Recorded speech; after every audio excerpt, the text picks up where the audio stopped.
সকাল বন্ধুরা, কেমন আছো তোমরা সবাই? আশা করছি তোমরা সবাই খুব ভালো আছো। যেই যেখান থেকে ব্লগটা আমার এখন দেখছো, আমরাও ভালো আছি। তো আমার নতুন আরেকটি ব্লগে তোমাদের সবাইকে জানাই ওয়েলকাম। আই হোপ আজকের ব্লগটাও তোমাদের ভালো লাগবে। তো ঘুম থেকে উঠেই দেখো মুখ টুক কিন্তু কোনো কিছুই ধোয়া হয়নি, জাস্ট হাতটা ধুয়ে স্টুবিটিটা করলাম। এদিকে বিছানাটাকে গুছিয়ে এই যে দেখো ড্রেসিং টেবিলের এই র্যাকটাকে একটু ঠিকঠাক করে এবারে দেখো ঘরটা ঝাড়ু দিয়ে নিচ্ছি। তো ঘরটা না একদম ভালো করে ঝাড়ু দিয়ে নিচ্ছি, কারণ আজকে রান্নাঘরে আমার প্রচুর কাজ। তো সেই রান্নাঘরটাকে আজকে রান্নাঘর তো ক্লিন করে নিয়েছি, বাট রান্নাবান্না করব। আরেকদিকে গিয়ে আমার ফ্রিজটাকে ডিপ ক্লিন করব। তো ফ্রিজ ডিপ ক্লিন করব, সেই তো ঘন্টাখানিক সময় লাগবেই। তো তার জন্য না সকাল থেকে আমি একটু গুছিয়ে কাজগুলো করে নিচ্ছি, মানে এই ঘরের কাজটা শেষ করে নিচ্ছি। না হলে তো রান্নাঘরে গিয়ে আমার রান্নাবান্না তারপর এই ফ্রিজ ডিপ ক্লিন করা অনেকটা সময় লাগবে। তার জন্য এই ঘরের কাজটা শেষ করে নিলে তাহলে ওই ঘরের কাজ শেষ করে আমি স্নানে চলে যেতে পারবো, কারণ স্নান করে এসে তো আবার পুজোটাও থাকে। ঘুম থেকে উঠেই না সে আমি ভেবে নিই, একটা মিনিট বসে আগে ভেবে নেই, বা অনেক সময় আগের দিনকে আমি মাথায় বুদ্ধি করে রাখি যে পরের দিনকে ঘুম থেকে উঠে কিভাবে সংসারের কাজগুলো করব, কোনটা আগে কোনটা পরে করব। এভাবে করলে জানো তো বন্ধুরা, কাজগুলো সহজ হয়ে যায়। না হলে না কাজ ওইটা করব না ওইটা করব, এই নিয়ে যেন একটা ঝামেলা শুরু হয়ে যায়, কাজের কাজ কিচ্ছুই হয় না। তাই আগে থেকে যদি ভেবে চিন্তে করি না, তাহলে কাজগুলো এক নিমিষে একদম সহজভাবে হয়ে যায়। এই যে ঘরে এসে মুখটা ধুয়ে ওই ঘরের কাজ তো শেষ করে নিয়েছি। এবারে দেখো এখানে এসে আমি চাল কুমড়োটা কেটে নিয়েছি, আর এদিকে কেটে নিয়েছি আলু আর কাঁচকলা। তো কাঁচকলা আলু দিয়ে তরকারি করব, আর চাল কুমড়োর তরকারি করব। আর এদিকে নিয়েছি মোচাটা ছাড়িয়ে, তো এটা তরকারি করব না, এটা বড়ার জন্য। তো এদিকে দেখো আমি এক পাশে এখন চাল কুমড়োর তরকারিটা বসিয়ে দিলাম, আর এদিকে দেখো আমার এই কাঁচকলা আর আলুটাও সেদ্ধ হয়ে যাচ্ছে। এদিকে আবার ডালও সেদ্ধ করব। তো এই যে এগুলো এখন সেদ্ধ হচ্ছে। তো একদিকে রান্না হোক, আর এদিকে আমি এখন আমার কাজে লেগে পড়ি। আর আমার গ্যাসের ছোটো চোলাটা না কীরকম যেন একটা কালি উঠছে, একদম পুরো আগুন বেরিয়ে যাচ্ছে। তো তোমার দাদা তবে ফোন করেছিল ওই দাদাকে, আমাদের গ্যাস মানে সবসময় ঠিক করে। আমার যদিও গ্যাস একবার না দুবার মনে হয় একটু হয়েছিল, অতটুকুই, মানে একবার মনে হয়, হ্যাঁ একবারই একটা কী যেন নষ্ট হয়েছিল, এটা ঠিক করে দিয়ে গেল, অতটুকু। আর এবারে দেখছি যে এরকম দেখো একটা আগুনের মতো উঠছে, একদম পুরো যা বসায় তাতে একদম পুরো কালি হয়ে যাচ্ছে। তো উনি তো বলেছিলেন আজকে আসবে, জানি না কখন আসবে কি। তো সেই এদিকে দেখো রান্নাটা একদিকে হচ্ছে, আর একদিকে এবার আমি রান্নাঘরটা পুরো পরিষ্কার করে নিচ্ছি। তো এই সাইডটা তো পরিষ্কার করে নিলাম, আর এদিকের নিচটাও পরিষ্কার করে নিয়েছি, তারপর এই সাইডটা দেখো পরিষ্কার করে নিচ্ছি।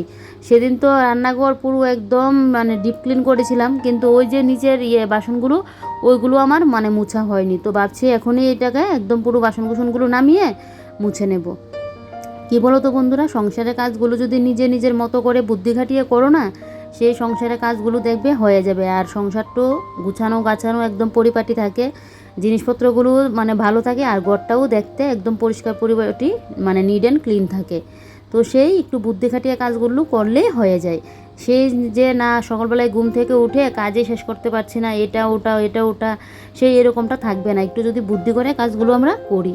তো এবারে দেখো এই নিচের তাকটা পুরো মুছে নিয়েছি, মুছে নিয়ে বাসনগুলোও একদম মুছে জায়গা মতো রেখে দিচ্ছি। তোমরা তো দেখতেই পাচ্ছ আমার ঘরে যেন না বাসন মানে এত পরিমাণে বাসন পড়েছে, মনে হয় এক একটা বার কিছু কিছু বাসন তুলে রাখি, কিন্তু দেখবে আবার এক এক সময় না বাসনেরও কিন্তু দরকার পড়ে, তাই বলে আর তুলি না। তারপর বেসিনের নিচটা মুছে এদিকে দেখো রান্নাবান্না নামিয়ে নিয়েছি। রান্নাবান্না কিন্তু আজকে শুধু একটা তরকারি করলাম, যেহেতু ফ্রিজটা ক্লিন করবো। আর এদিকে ও খেয়ে চলে গেল, আমার খাওয়া হয়নি, আমি খাবো। আমি আগে ফ্রিজ টিজ পরিষ্কার করে নিই, তারপরে খাবো।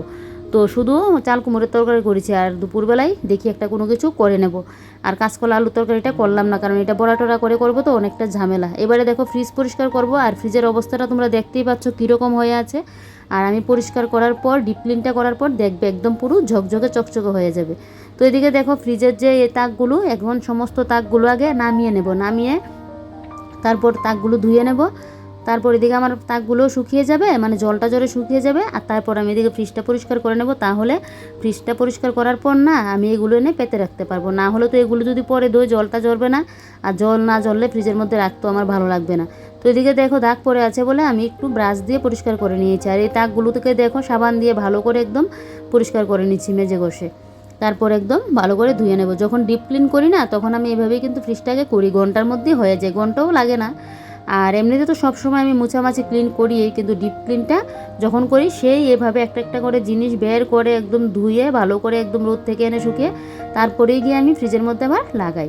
তো এবারে দেখো ভালো করে একদম সমস্ত তাকগুলো ধুয়ে নেব, সবজিপাতির যে একটা ওইটাও ধুয়ে নেব, সমস্ত কিছু ভালো করে ধুয়ে নেব। এই যে দেখো, তো এদিকে এগুলো ধুয়ে একদম বলের মধ্যে করে এই যে দেখো চলে আসলাম বাইরে।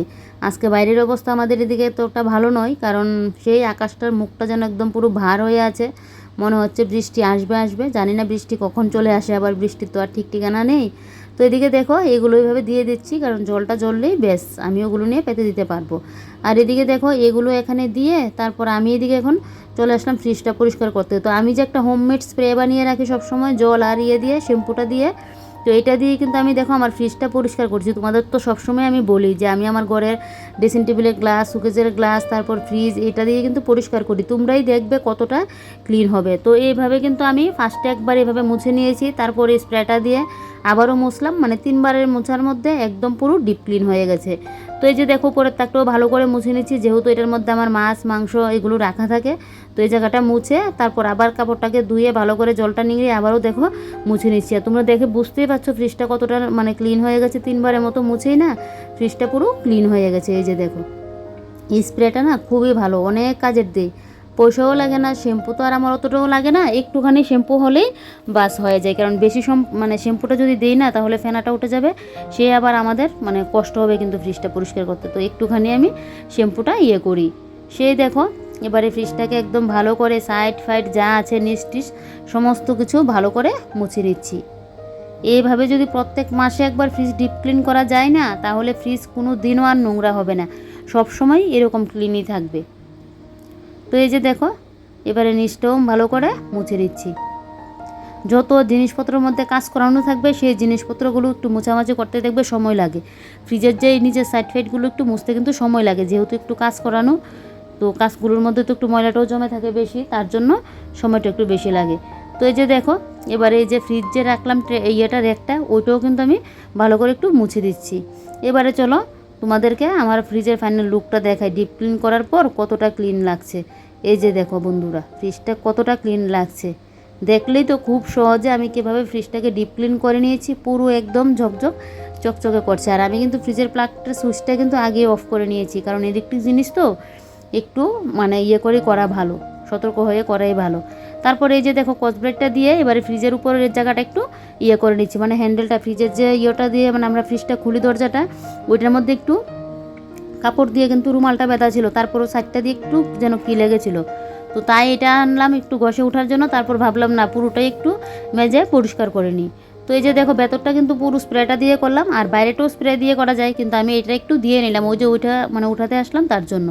তো এবারে দেখো পুরো ফ্রিজটাকে একদম ভালো করে মুছে নিচ্ছে। আর দেখো বন্ধুরা একটা ঝলক আমার ফ্রিজটা দেখতে কতটা ভালো লাগছে। এবারে দেখো ফ্রিজের তাকগুলোও লাগিয়ে নেব, তাকগুলো তো বাইরে থেকে নিয়ে আসলাম, কারণ এদিকে বৃষ্টিও পড়ছিল হালকা হালকা, আর এদিকে জলটা একটুখানি ছিল, তারপরে এনে ভালো করে একদম মুছে তারপর পেতে নিয়েছি। তো এবারে দেখো ফ্রিজের উপরের কাভারটা দিয়ে দিলাম। আমার কিন্তু ফ্রিজের ফুল কাভারই আছে, কিন্তু কি বলো তো ইঁদুরের যন্ত্রণা নাই, আমি আর রাখতে পারি না, সেই একদম ফ্রিজের কাভারটা আবার ছিঁড়ে যা অবস্থা করে। তো এবারে দেখো ফ্রিজের উপরের জায়গাটা ঠিক এভাবে গুছিয়ে রাখলাম, ছোটো র্যাকটা, আর আমার গ্লাসের ইয়েটা রাখলাম গ্লাসের র্যাকটা। এবারে পুরো ফ্রিজটা তোমাদেরকে দেখিয়ে দিলাম, চলো এবারে ফ্রিজের ভেতরটা তোমাদেরকে দেখাই ডিপ ক্লিন করার পর কীরকম লাগছে। তো এই যে দেখো এই ইয়েগুলো দিয়ে দিলাম, এগুলো মেশো থেকে এনেছিলাম, কতদিন মাঝখানে পারতাম না, তো এখন আবার পেতে নিয়েছি। আর 3 নাম্বার তাকের এটা আমার ছিঁড়ে গিয়েছে, তাই আমি এটা দিলাম। তো এই যে দেখো কৌটো কাঠিগুলো একদম ভালো করে মুছে ইয়ে করে ধুয়ে এই যে দেখো জায়গা মতো আবার সাজিয়ে নিয়েছি। এই যে দেখো জলের বোতলগুলো তো সেদিনই ধুয়েছিলাম, তো একদম সাজিয়ে গুছিয়ে জায়গা মতো পুরো রেখে দিয়েছি। দেখো আমার ফ্রিজের মধ্যে না সবজিপাতি থেকে ধরে একদম গ্রসারি আইটেম থেকে ধরে মাছ মাংস মানে পুরো সংসারে যাবতীয় জিনিস আমার ফ্রিজের মধ্যেই পাবে। তো এখানটায় আবার জলটা দিতে লাগবে, এখন ফ্রিজটা একটু অন করে দিয়েছি। তারপর এই যে পেটে তো একদম খিদে পুরো চুচু করছে, তো তাই এদিকে খেতে বসে পড়লাম, কারণ খাওয়া দাওয়া তো করিনি।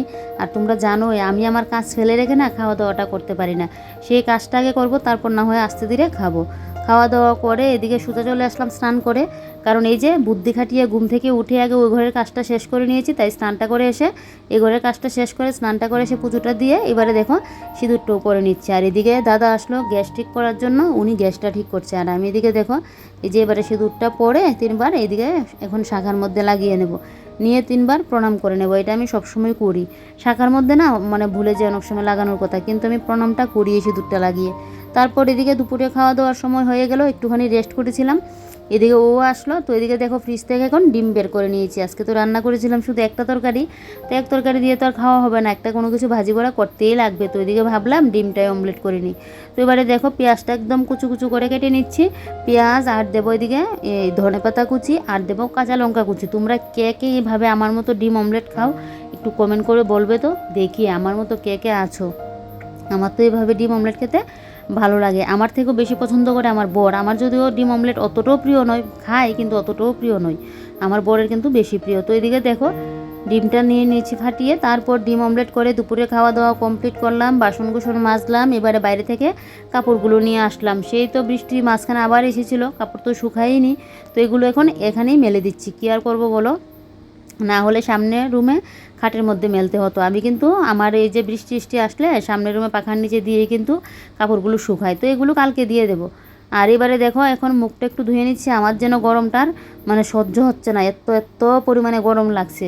তো বৃষ্টি হলেও না সেই তো আর ঝুমঝুমিয়ে বৃষ্টি হয়নি, হালকা বৃষ্টি হয়েছে, এটাতে যেন আরও গরমটা লাগছে। তো তাই একটু মুখটা ধুয়ে নিলাম, ধুয়ে এবারে দেখো এই যে বিকেলের কাজ এখন আমার শুরু হয়ে গেল। এবারে দেখো এই যে পেছনের রুমে জানলাটা লাগিয়ে নিচ্ছি, তারপর এই যে বিছানাপত্র তুলবো, ঘরদোর ঝাড় দিব, এগুলো করলে আমার বিকেলের কাজ শেষ, তারপর তো সন্ধ্যা পুজোর সময় হয়ে যাবে। তো দেখলেই তো বন্ধুরা সকালবেলায় একটু সকালবেলায় ঘুম থেকে উঠে বুদ্ধি খাটিয়ে যদি আমরা কাজগুলো করি না, একদিকে রান্না বান্না, একদিকে বেডরুম ক্লিন, একদিকে কিচেন ক্লিন, আর একদিকে ফ্রিজটা ডিপ ক্লিন করলাম, সমস্তটাই কিন্তু আমার খুব কম সময়ের মধ্যে হয়ে গেছে। দেখলেই তো একের পর এক কাজগুলো আমি কিভাবে গুছিয়ে করলাম। যাই হোক চলো বন্ধুরা, আজকের ব্লগটা এখানেই শেষ করছি, আর আবারও কোনো নতুন ব্লগে তোমাদের সাথে দেখা হচ্ছে। আমার আজকে সারাদিনের ব্লগটা কীরকম লাগলো কমেন্ট করে জানাতে ভুলবে না, ভালো লাগলে লাইক করে দেবে। Bye bye.